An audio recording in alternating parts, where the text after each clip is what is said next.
There's two sides to this story, and this is what you talk about fairness. So let's mention, for example, the economic impact that shows, our own statistics, South Africa show, that each immigrant that is having a business here employs at least 3 to 4 people, contributes taxes. Nobody ever talks about that.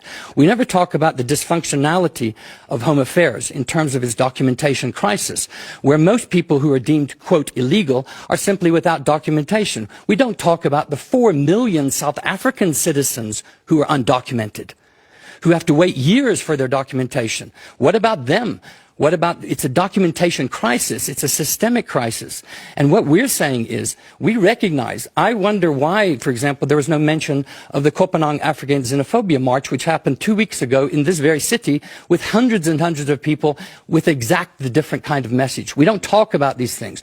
So we're creating a very similar kind of thing to the United States, which is this anger that is then directed towards those who, by the way, built this city that we're very much in. Migrants built this city from Mozambique and Zimbabwe, miners who worked here, who created much of the wealth of the city we live in.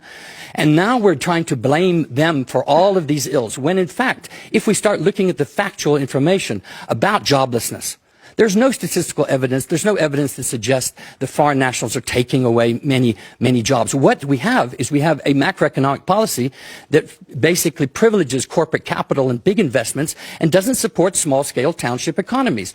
So if, for example, you even kick out all the spaza shop owners tomorrow and say all the foreign nationals own and every single South African citizen, would those small-scale businesses survive because of our own policies? No. You ask a South African spaza shop owner, they're facing exactly the same problems. So instead of making this an immigration foreign citizen issue, we should make it a governance issue, a policy issue, and politicians have a lot to answer for, because that's where people are protesting. Water, electricity, education, health, housing. Those can't be blamed on foreign nationals who make up, by the way, less than 4% of our population.